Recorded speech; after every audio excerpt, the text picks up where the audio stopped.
आज हमने ईश्वर को भी छोड़ा, धर्म को भी छोड़ा, और थोड़ी सी विपत्ति हम पर आ जाए तो माताएं तुरंत विचलित हो जाती हैं।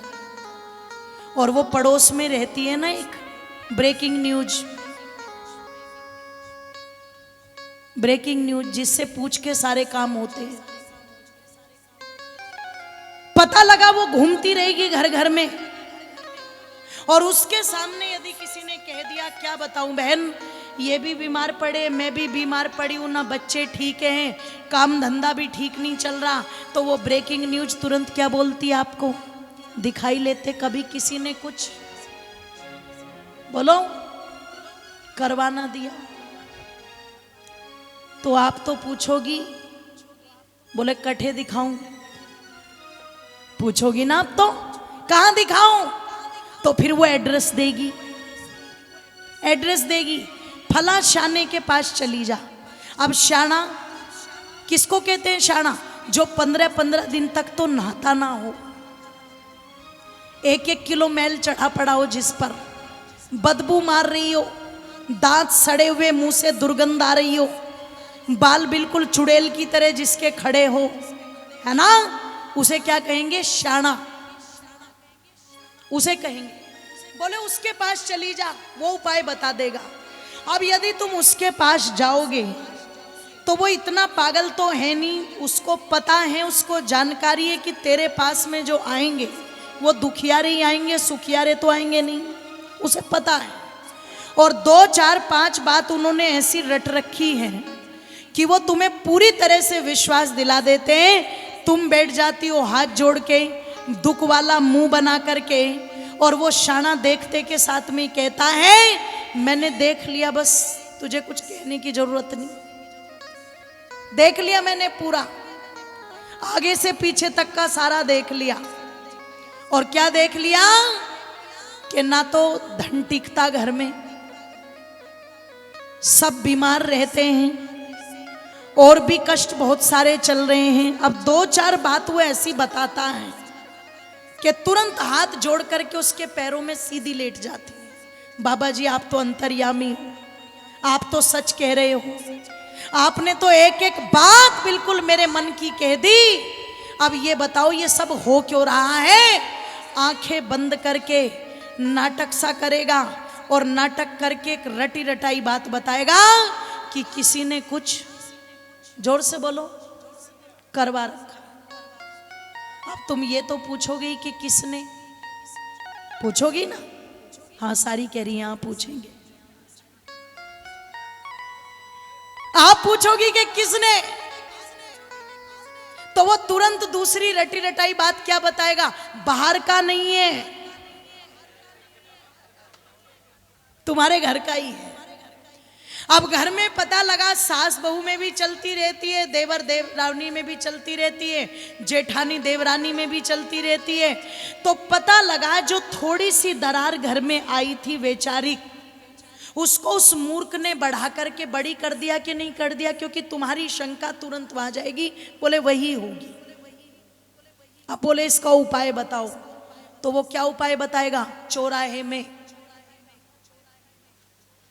4 बर्फी, 1 नारियल, बिंदी का पत्ता, चूड़ी का डब्बा, कंघा शीशा, लाल सिंदूर, ये सारे धर दिए। और देखो टाइम, देखो इसका टाइम कितना अच्छा है, या तो रात के 12 बजे धरिए या दिन के 12 बजे, और जब धरने जाएगी तो किसी के भी साथ में, जोर से बोलो, बोलिए मत, नहीं तो वहीं असर खत्म हो जाएगा सारा।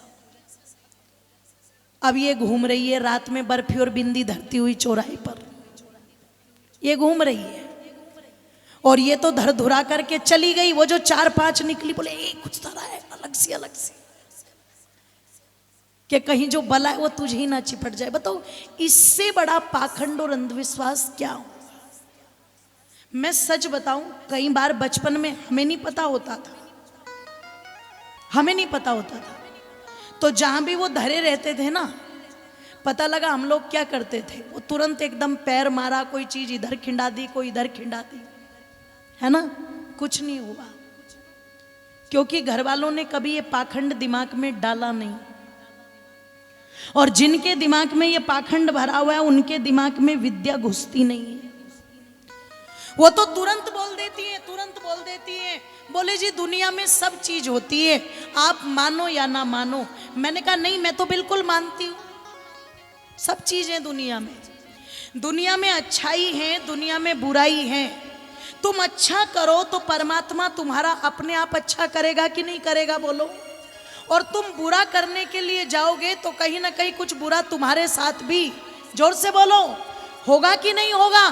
आज तक बुरा करके किसी का भला संसार में ना तो हुआ है और ना कभी, जोर से बोलो, हो सकता, कभी नहीं हो सकता।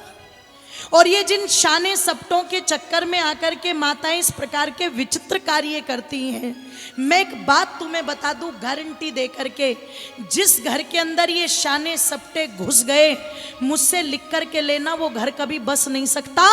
आज नहीं तो कल वो उजड़ेगा जरूर, वो बर्बाद जरूर होगा, वो कभी नहीं बस सकता। घर वही बसेगा जिस घर के अंदर परमात्मा की सच्ची भक्ति होती हो, माँ बाप का सच्चा सम्मान होता हो, और जिस घर के अंदर हाथ जोड़ करके परमात्मा से प्रार्थना की जाती हो, सर्वे भवन्तु सुखिना, सर्वे सन्तु निरामया, सर्वे भद्राणि पश्यन्तु, माँ कश्चित् दुख भाग भवेत्। हे परमात्मा, सबका भला करना, सब सुखी हो, सब निरोग हो। अरे जहाँ बैठकर के ऐसी प्रार्थना करोगे वहां तो सारे देवी देवता और परमात्मा अपनी कृपा अपने आप बरसा देते हैं। तुम अच्छा करके चलो तो सही।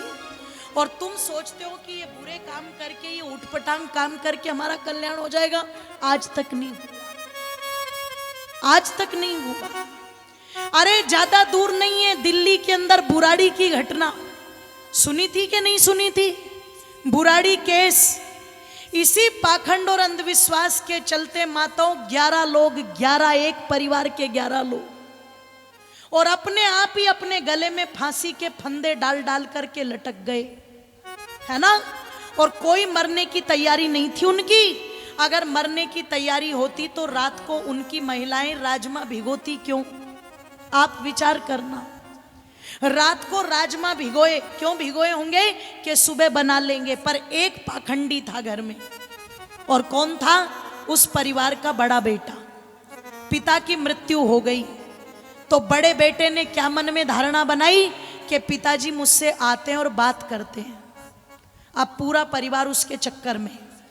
अब वो रोजाना रजिस्टर में जो लिखता पूरा परिवार वैसे ही करता।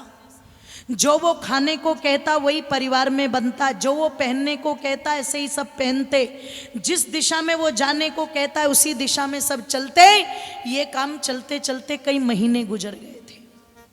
एक दिन पता नहीं, वो तो मानसिक रोगी रहा होगा, पर उस मानसिक रोगी के चक्कर में पूरा परिवार, एक दिन उसने रजिस्टर में लिखा कल पिताजी आएंगे और हम सबको ऐसे ऐसे करना है, एक दूसरे के हाथ बांधने हैं और गले में फांसी के फंदे लगाने हैं, और ऐसी स्थिति में आकर के पिताजी अपने आप दर्शन दे के जाएंगे। फिर हम वो फंदे निकाल देंगे, एक दूसरे के हाथ खोल देंगे और हम सबकी मुक्ति हो जाएगी, जीते जी मुक्ति हो जाएगी। माताओं ने रात में राजमा भिगोया कि सुबह सब्जी बनाएंगे। आप विचार करना, पूरे परिवार के 11 सदस्य, 11 सदस्य, जिसमें 80 साल की एक बूढ़ी माँ है ना, खुद वो भाई, उनकी पत्नियां, आगे उनके बच्चे, छोटे छोटे बच्चे तक भी थे माताओं। एक लड़की जिसकी 2 महीने पहले सगाई की थी, बड़े की लड़की थी वो। सारों के गले में एक दूसरे ने फंदा डाला, हाथ पीछे बांधे, और 11 के 11 सदस्य फांसी पर लटके रहे। 11 की लाशों को उतार करके पुलिस वाले ले गए। आप चिंतन करो, केवल पाखंड और अंधविश्वास के चलते हुए। बंगाल के अंदर एक माँ की 2 लड़कियां थी, एक लड़का कुएं में गिर गया। जब कुएं में गिरा तो उसे निकाला गया तो गांव वालों ने कहा ये तो मर चुका है, प्राण इसके शरीर से, जोर से बोलो, निकल गए। एक तांत्रिक वहां से निकल रहा था, उसने कहा तेरे लड़के को मैं जिला दूंगा। तो बोले जिला दो, कि इसके लिए कीमत देनी पड़ेगी, कि सब कुछ देने को तैयार हो पर मेरे लड़के को जीवित कर दो। उन्होंने कहा कीमत तो देनी पड़ेगी लेकिन बलिदान भी देना पड़ेगा। बोले किसका? कि किसी अपने का ही बलिदान देना पड़ेगा।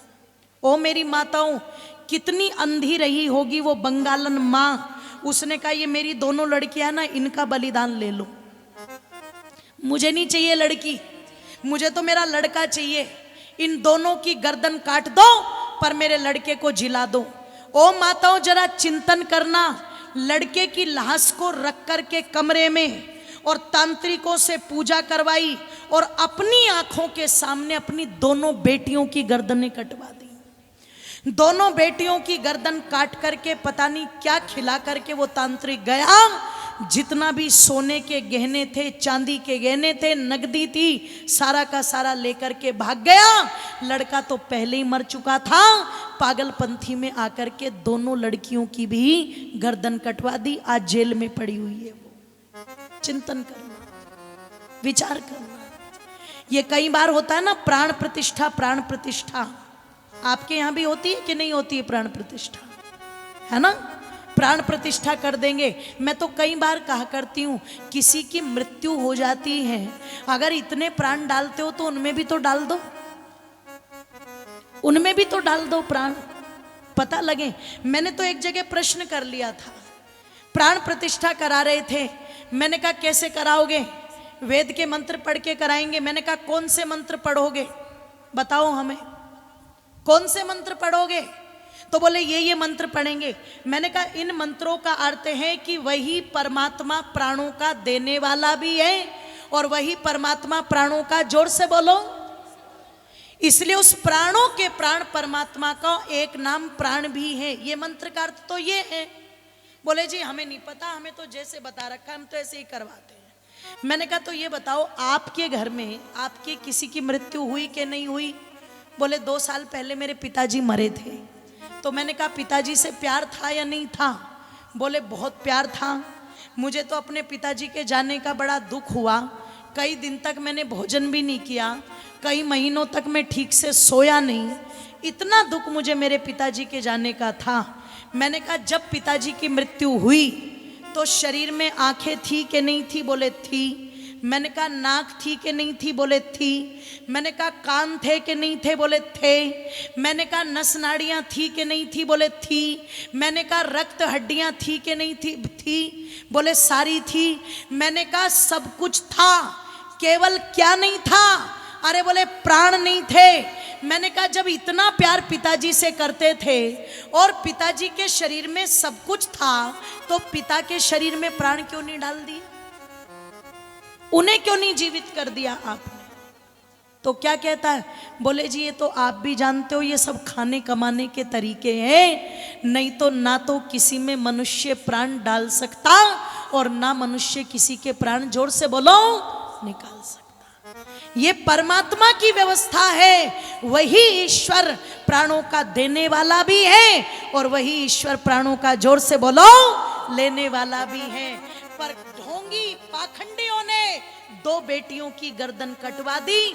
ओ मेरी माताओं, एक पेड़ तो बचा नहीं, जो 2 पेड़ बचे हुए थे वो भी उजड़वा दिए, वो भी उजड़वा दिए। आप विचार करो। इसलिए कह रही हूं, इन ढोंगी और पाखंडियों के चक्कर में मत आना। ये तो बहुत बड़ी कृपा महर्षि दयानंद की हो गई, जिन्होंने आकर के हमें बचा लिया।